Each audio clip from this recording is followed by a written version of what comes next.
សង្ស័យយូរហើយថាទឹកដីសៀមរាបច្បាស់មានការដាក់ស្នែដាក់អីហើយព្រោះអីបានមកដល់ទឹកដីនេះហើយនិយាយពីថាតាំងពីចូលឆ្នាំដល់ឥឡូវមិនទាន់ចង់មកវិញទៀតហើយមកស្គាល់កន្លែងហាងកាហ្វេនេះមួយនិយាយពីថាអូដើមឈើតាឈឹងតាឆៃប្រងព្រាតអ្នកស្រឡាញ់រុក្ខជាតិមកនេះមកនិយាយពីថាតិចចិត្តតែម្ដងខែក្តៅហើយខ្ញុំមកដល់ហាងគាត់នៅតែតិចហើយបើបានភ្លក់កាហ្វេអំបិលកាហ្វេអីណារបស់គេនេះអូយតំណងហើយតកកឈូគេមានអាគ្រីមstrawberry របស់គេមិននោះធ្លាប់តែមានអាគ្រីមឈីសអីគេដាក់លើទ្រីងប៉ុន្តែនេះដាក់ឆ្នៃលើតកកឈូខ្មែរយើងតកកឈូបុរាណយើងហ្នឹងទឹកស្ករត្នោតអីរបស់គាត់ហើយបាយវិញនិយាយថាបាយមាន់អំបិលម្ទេសរបស់គាត់នេះតំណងរបស់គាត់អំបិលហ្នឹងគឺគាត់របៀបកឡុកហើយដាក់ទឹកត្រីមកជាតិមែនតើសាមញ្ញឯងកន្លែងគាត់អីក៏មានដែរគោងៀតវិញគឺគាត់ប្រឡាក់របៀបសើមតិចគឺគាត់ប្រឡាក់មួយថ្ងៃគឺគាត់លក់អីពិសេសមែនតើហើយគាត់មានបាញ់ហយ 25,000 មួយឈុតអីរបស់គាត់អីចឹងទៅហើយនេះគឺជាហាងទ្រីកាហ្វេដែលខ្ញុំបានមកសាក់លបងភ្លក់ដោយសារតែឃើញគេផុសតាម TikTok ច្រើនដែរណាពុកម៉ែបងប្អូនឃើញគេមានដាក់ផ្លាកបាយ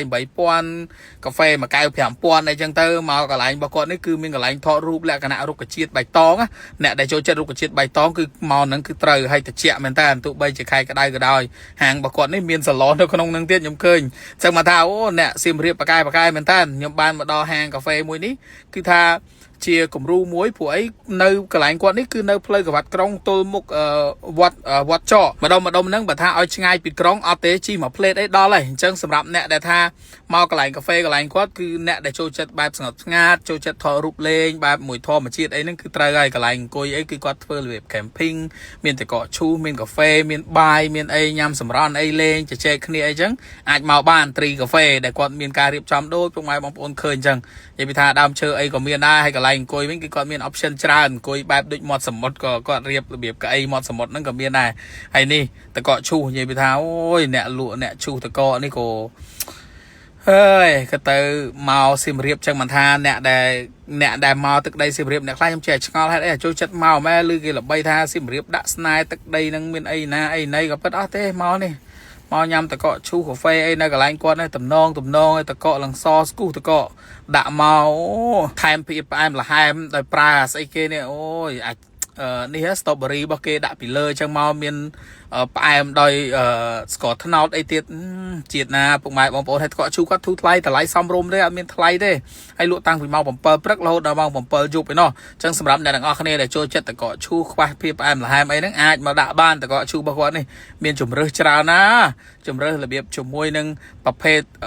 របៀបចាប់លៀងចម្រុះគ្រប់មុខក៏មានគ្រឿង topping ច្រើនប្រភេទដែលអ្នកទាំងអស់គ្នាអាចហៅបានហើយថែមពងមាន់បានបើសិនបើខ្វះការពៅកម្លាំងអីចឹងណាហើយអ្វីដែលចម្លែកហ្នឹងគឺថងថាគាត់បកកែច្នៃប្រឌិតលើដាក់គ្រីម strawberry ដាក់ពីលើតកកឈូសនេះ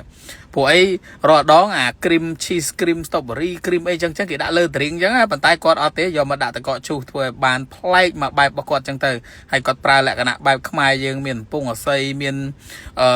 ត្រឡោកដូងអីចឹងទៅយកមកធ្វើជាចានអីចឹងទៅស្អាតមកបែបទឹកដីអ្នកសៀមរាបណាហើយមាន topping ច្រើនទៀតដែលអ្នកនរគ្នាអាចហៅថែម add on អីបានច្រើនសេរីហើយដាក់អូជាតិណាខ្វះជាតិផ្អែមល្ហែមហ្នឹងចឹងមិនថាទៅហាងទៅខាងទឹកដីសៀមរាបទៅហើយមិនចង់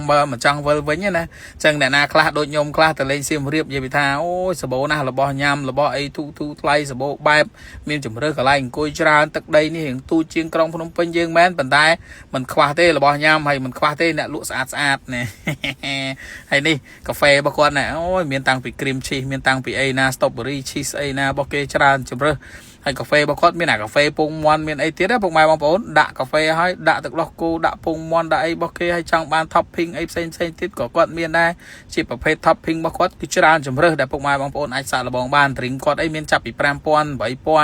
10000 ទៅតាមនឹងអីចឹងទៅមានច្រើនសេរីច្រើនម៉ាកច្រើនម៉ូតហើយបើកន្លែងអង្គុយវិញគឺថា option ច្រើនមែនតើអង្គុយបែបអាកាសធាតុរបៀបធម្មជាតិចឹងណាតិចស្រួលទៅជើងទៅឆៃនៅកន្លែងគាត់ហើយនេះ drink របស់គាត់មានច្រើនសេរីមែនតើសាកឲ្យអ្នកទាំងអស់គ្នាបានឃើញមានជាប្រភេទតែក្រូចឆ្មាមានជាប្រភេទសូដាមានជាអីគ្រប់ជំរើសដែលអ្នកទាំងអស់គ្នាអាចសាកល្បងភ្លក់បានហើយបើបាយមាន់វិញនៅកន្លែងគាត់របៀបអាហារសម្រន់ខ្ញុំរីកមែនដាក់បាយមាន់នេះរបៀប bài mòn bà quạt nó cứ quạt chiên mòn cái hào mòn không ai ra bài ông phổ mẹ mòn bảy sa hay mòn không ai dương nắng cứ quạt do viên mà chiên hết đã cho môi năng tật kêu bà quạt này tật kêu là việc đối tượng mà tê xăm kêu bà quạt chứ quạt do mà còn lọc do mà chụp ball liệp pa thương mấy ở chỗ chiên từng đốt và lạ thay rằng chẳng việc thua xuôi hái vì miền chiên và lạ là bị lơ năng tới miền chiên ngang tay mà đòn sang là tham bà chăm đã thực tây hay mong côi nhằm thì là cái nạ bà già ca chẳng tiết gì bị thao ôi mình ta tục mai bóng ôn còn ta khơi bà già ca bạp ni mà hộp bạp ni máu cứ trâu là rõm mình ta mó chẳng sầm rạp này đằng óc này đã khai cái đau chẳng trong ro cả lại ta che nhằm cà phê côi chạy cái lên nhằm bài nhằm là bọn tịnh tuôn chệm chọc cà phê drink ấy ta cọ chuối cứ nó khơi đo tri cà phê thì bàn hay đi sạch mòn bà con ạ tầm đó vậy ta món đấy cứ tầm đó khlang oi ta tha ban bài để quạt đâm máu trừ xuôi là o cái đau tiết chiết mong của anh nhom tư nhom tư phải prắc chẳng bài ấy tầm đâm hay mấy đã máu cứ trừ chiết kia khlang á chẳng phục mai ông ôn để tư hai ban từ thua chiết bài mình những chui đi cảm ơn mau vinh phong của ấy nhom tư lớn ti môi tê quạt cả ban hai chơi nhom ta xạ tập lụa mơ tới buồn xa nhom tẹt bên này nâng đào chơi rục chiết bao quạt riệp trong để co mau sát co ta xạ là bong hay thọt tới cả ban lụa chiết bao quạt ban mà chân nuốn này hay sạch cô nghiện đấy nhom trôi chặt phụt tuần lọ sạch cô nghiện bao quát á là biết nghiện đá tay nghiện ha mà ngái ấy nghiện quạt đấy hả là biết tuần là mơi cho môi nâng co cho môi ấy nâng lọ mình tàn chân sầm này đằng kia bay lộc lạ bánh hoi ấy của quạt mía đây là lành quạt chân cứ chụp rau một bánh hoi ní chốt tham ấy bao quát á cứ quạt tầm riệp trong đây thế vì mượn phèm pón chân complex ta xạ là bong lụa chiết là lành quạt đằng kia ở con tràn phong mai phong bye bye